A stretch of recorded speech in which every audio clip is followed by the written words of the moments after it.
11 Secrets of School Bus Drivers.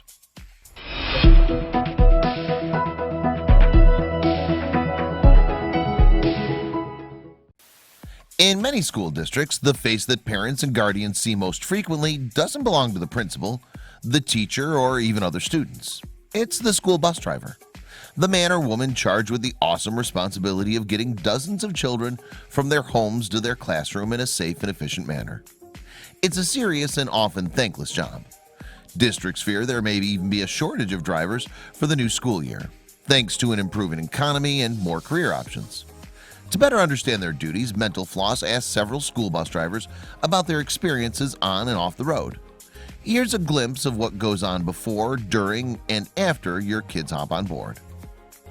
Number 1, they assign seats to avoid trouble. As kids get older, their on-bus behavior can start to become a distraction. To help curb tiny trouble, drivers can plan seat assignments that offer a better chance of cooperation. Seating arrangement is really left up to the driver, says Cindy, a former driver in Tennessee. You find most children work best with having assigned seats. Middle and high school kids work best by separating the sexes, boys on one side, girls on the other. Front seats are best left open, so students causing issues or with behavior problems can be assigned to sit on the driver's right to be better monitored. Number 2, they might take in a movie during the day. School bus drivers usually have a staggered schedule, driving kids in different grades throughout the morning and then doing it in reverse later in the day. While that eats up more time than one might think, drivers who live close to the bus garage can drop off their wheels and do whatever they like for a good portion of the day. I got done around 9 a.m. and didn't have to be back to work until 1:30, says Mike, a retired driver in central New York. Sometimes drivers will do a field trip or something, but I had a chunk of time to myself. Sounds breezy, but Mike and other drivers are paid by the number of hours worked. During the summer, Mike says, you don't get paid. Number 3, parents can be a bigger problem than the kids. It's not always the kids that misbehave. I think it would surprise people how often parents tell their children they don't have to obey a driver, Cindy says. And because of that, very simple safety rule enforcement is a battle. It was more important for little Sally to have the right side and lean on her window than for her to be seated safely and facing forward. Number 4, there's a benefit to driver seniority. Drivers who have been in the hot seat long enough to earn seniority can earn more money, but there are other perks. In my district, drivers with the highest seniority got to drive the smaller van-type buses, Mike says. In addition to having fewer students on board, those drivers usually benefit from having a bus monitor riding along to ensure cooperation without having to take their eyes off the road. Number 5, kids and parents can give them bribes. Some actually come on board bearing gifts or treats for drivers, especially around the holidays. Some children will bring you things of their own volition, such as flowers or a candy bar, Cindy says.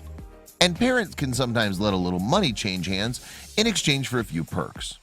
Honking the horn for students, allowing things brought on the bus that aren't allowed are examples, she says. Such contraband might include chewing gum and open drinks. Most drivers that receive gifts from parents are the drivers that broke the rules for those parents. I've seen actual cash change hands. Number 6, they perform a little ritual after every route. Once every kid is deboarded, drivers usually have to walk the length of the bus to make sure there's no stragglers. There's a magnetic sign at the front of the bus, and at the end of the route, you have to walk down the aisle and stick it up so it shows out the back window, Mike says. More than once I found a kid sleeping or engrossed on their phone. Number 7, the emergency exits make for a good prank. Ever wonder how a bus driver closes the pneumatic door, or he if she is the last one to leave? They actually can't. Not all the way anyway. Depending on the make and model of the bus, drivers might have to settle for closing it most of the way. But if it's shut completely, the driver will have to enter via one of the emergency exits. We use that as a prank every once in a while, Mike says. We'd get in the bus and shut the door tight, then leave via the emergency exit so the next driver would have to get in the same way.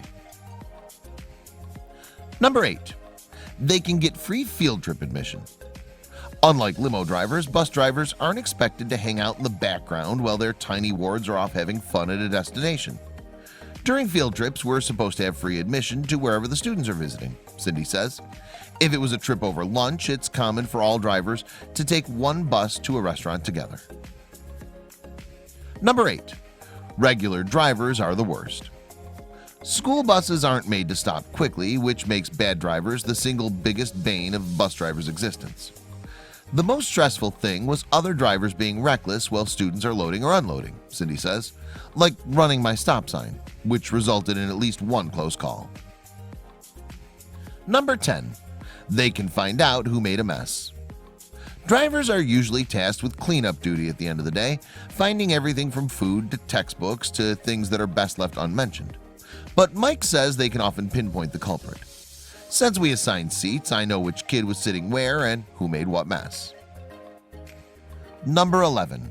There's a reason they keep kids so safe. Careful and skilled driving remains the best preventive measure for keeping school kids safe during their commute. But the overall layout of the bus matters too. The American School Bus Council, ASBC, calls it compartmentalization, the term for the kind of high-backed and padded seating arrangement that can distribute energy in the event of a crash. That, coupled with extensive driver instruction, makes it the safest ride around. I think people would be surprised how much continuous education there is, Mike says. He trained for 40 hours before making his first official departure.